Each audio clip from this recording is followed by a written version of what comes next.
Bienvenue sur Recap Trillionnaire, et aujourd'hui, nous allons résumer le film Careful What You Wish For. Au début du film, nous voyons une famille partir en voiture avec le jeune Martin.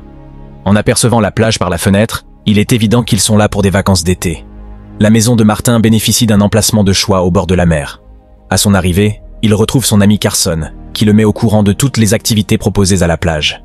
Intrigué, Martin regarde par la fenêtre et remarque un couple de jeunes mariés, Lena et Elliot, qui résident à côté.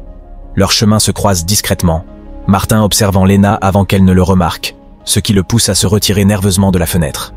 Déterminé à se débarrasser de son malaise, Martin prend son vélo et, par coïncidence, rencontre encore Lena. Cherchant du réconfort, il se confie à Carson, qui le rassure sur le fait que l'été sera agréable. De retour à la maison, le père de Martin l'appelle pour rencontrer leur nouveau voisin, Elliot. Conscient du talent de Martin pour les réparations, Elliot sollicite son expertise pour évaluer l'état de son bateau et lui propose un rôle de maintenance. Le lendemain, Martin inspecte le bateau d'Elliot, mais est momentanément distrait par Lena sortant de l'eau. Alors qu'elle se douche à proximité, le regard de Martin s'attarde, jusqu'à ce qu'il soit interrompu par l'arrivée d'Elliot, qui demande des nouvelles de l'inspection. Après avoir discuté des besoins du bateau, Elliot propose un emploi à Martin au taux de 14 $ de l'heure. Plus tard dans la soirée, Martin observe Lena par la fenêtre et voit la présence intrusive d'Elliot, ce qui lui inspire de l'empathie pour elle. Lors d'une sortie en bateau avec Elliot, Martin pose des questions sur l'entretien des bateaux et des affaires, auxquelles Elliot attribue le succès à la richesse et à l'attrait. De retour à la maison, Martin aperçoit Lena encore une fois. Partant peu de temps après, il se précipite à son secours en entendant sa détresse à cause d'une araignée dans sa voiture. Après avoir éliminé l'araignée et aidé Lena avec son véhicule, Martin est captivé par sa présence, ce qui le pousse à réfléchir à ses interactions avec Elliot. Avec les conseils prudents de Carson, Martin navigue dans ses rencontres avec Elliot, tout en remplissant ses responsabilités avec le bateau. Lena est assise là. Puis la maison de Lena se verrouille accidentellement. Elliot n'est pas là pour ouvrir la serrure, alors elle se tourne vers Martin pour obtenir de l'aide. La pluie est imminente. Ils rentrent chez eux, sous la pluie. Martin casse la fenêtre avec une pierre, puis entre et déverrouille la porte. Ensuite, elle offre à Martin un verre en guise de remerciement.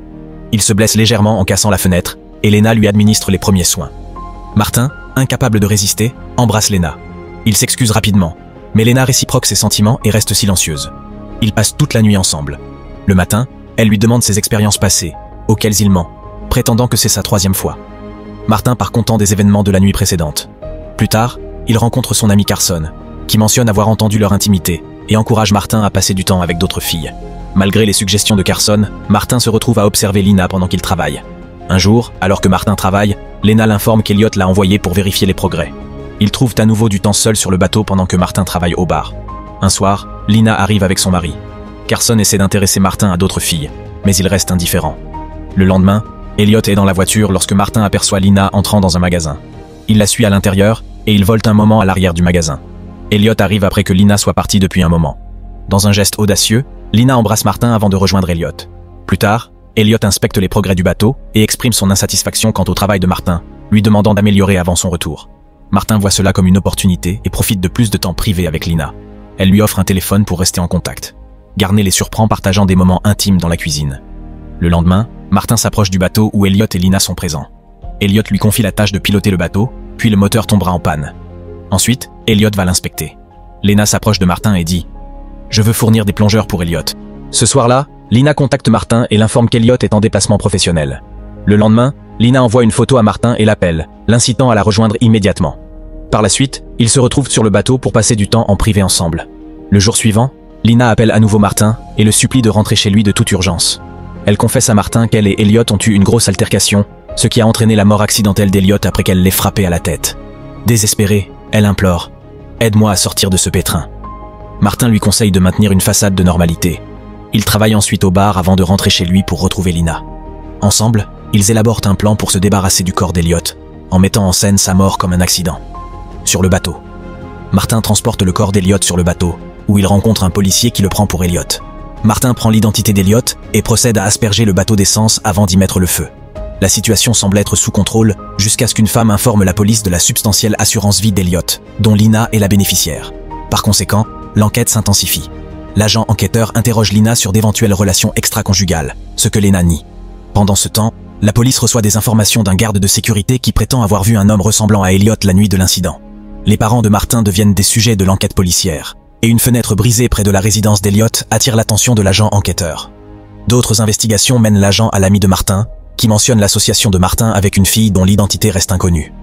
Martin devient une personne d'intérêt dans l'enquête, ce qui pousse sa mère à plaider son innocence. Pendant que Martin est au travail, Lena lui envoie un message pour le rencontrer dans le garage, où ils discutent de la nécessité de rester discret pendant quelques jours. À son retour à la maison, des agents sont présents pour recueillir ses échantillons de salive et de sang. Après leur départ, Martin se confie à ses parents et à son ami sur l'incident. Par la suite, Martin décide de confronter Lena une fois de plus.